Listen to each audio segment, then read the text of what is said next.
The New York tourist bus overturned tragically and was thrown out of the bus, trapping dozens of people in the severely deformed bus. A trip to the waterfall that was originally full of expectations instantly turned into a disaster of life and death on the way back. A bus carrying tourists from China, India, and the Philippines lost control and capsized near Buffalo, New York, killing at least 4 people and seriously, including children. The injured were thrown out of the car, dozens of people were trapped in the car body, and the scene was horrible. The bus crashed into the truck and the cause of the driver's fatigue accident became a mystery. A large number of helicopters landed in an emergency and many hospitals started the combat readiness forming. This is not an isolated case. The safety of Chinese people leaving the country once again sounded the alarm. How should Chinese students and family guests prevent the recurrence of tragedies? Follow the lives of little blue Chinese to uncover the truth behind the accident. The truth should not be missed. Don't forget to like, forward, and follow us, little blue people.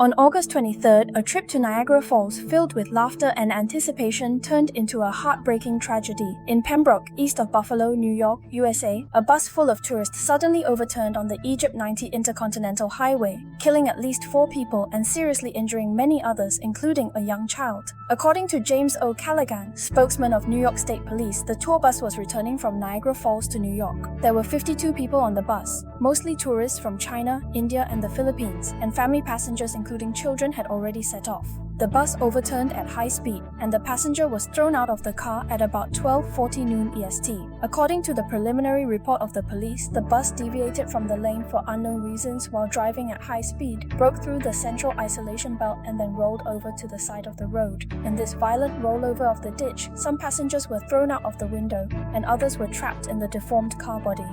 The scene was in chaos, with glass fragments, luggage, shoes, and school bags scattered on the highway. An eyewitness told Stevens Expressway Department Faro News all the windows of the car were shattered and passengers' belongings were everywhere on the ground, which looked as if it had exploded. What's even more distressing is that the victims included a child. At present, the bus driver is still alive and is under investigation. After the large-scale rescue accident, a large number of police cars, fire engines, and ambulances quickly assembled, and 3 Mercy Flight medical helicopters were also transferred to the scene to urgently transport the seriously injured. As most of the passengers are foreign tourists, the authorities specially sent a number of Chinese, Hindi, and Filipino translators to the scene to help the police communicate with survivors. At present, seriously injured passengers have been sent to many medical institutions such as Erie County Medical Center and Rochester Strong Memorial Hospital. Margaret Ferrantino, president of Mercy Flight, said that this is a very urgent accident scene, and all we can do is save lives as soon as possible. High-speed blockade of emergency blood donation. After the governor's incident, Intercontinental Highway I-90 was completely closed in both directions, resulting in large-scale traffic congestion, and exits 48A and 49 near the accident were temporarily blocked. The governor of New York issued a document at the first time saying that we are cooperating with the state police and local officials to ensure that everyone involved can get timely help. Due to the large number of injured people, Connect Life, a local blood center, has also issued an urgent call for blood donation, calling on people to lend a helping hand and provide life needs for the victims in this tragedy. The accident may be caused by man-made or machinery. Up to now, the cause of the accident is still unknown. It has not been clearly announced, but the police have ruled out the influence of weather factors. Judging from the witnesses and the scene situation, it is not ruled out that the tragedy caused by the driver's operation error, fatigue driving, or mechanical failure. More importantly, the bus overturned after colliding with the semi-trailer truck, indicating that this may be triggered by a double accident. One is to deviate from the lane, and the other is that the impact aggravates the severity of overturning.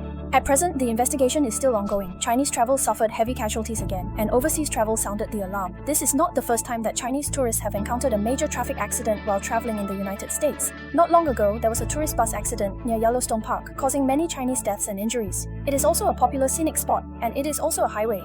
There is an accident on the return journey which exposes several deep-seated problems. First, some tour groups have compact arrangements, too long driving time, and drivers are tired, posing high-risk hidden dangers. Second, some buses have a long service life and lack of strict annual inspection and safety monitoring. Third, the responsibility boundary of travel companies is blurred, and it is difficult for travelers to defend their rights. In particular, the low-cost tour groups preferred by Chinese tourists, although cheap, are often accompanied by forced pulling of cars, full schedules, and single drivers driving the whole journey. In-depth comments on how tragedies can avoid daily tragic accidents are worthy of deep thought by every overseas Chinese. First, travel safety always comes first. I would rather have a more expensive high-quality group than a cheap high-intensity itinerary. Second, purchase appropriate travel insurance. Many people fall into financial, legal, and medical difficulties after overseas accidents because they don't have compliance insurance. Third, clarify the travel contract and responsibility ownership. Whether it's renting a car, driving by yourself, or participating in a group tour, you must find out which party bears the safety obligation before departure. We can imagine the fear, helplessness, and confusion of passengers at the moment of the accident. Despair completely subverted the original joyful journey, and in just a few minutes, the fate of 52 families in the whole car was pushed into the unknown. This accident is not only a traffic accident, but also a warning to the whole Chinese community in North America. In a foreign country, safety is the most basic guarantee. Everyone who packs up our bags and embarks on a journey hopes to return safely. However, ruthless accidents always come when you are unprepared. Let's pray for the injured and mourn for the deceased. We also hope that relevant parties will find out the truth of the accident as soon as possible, give an account to the families of the victims, and build a more solid security line for all tourists in the future. If you are also concerned about topics such as the life of Chinese in North America, the situation of overseas students, and travel safety, don't forget to pay attention to the life of Chinese in Little Blue People. We will continue to bring you the truest, most shocking, and most thought-worthy Chinese stories.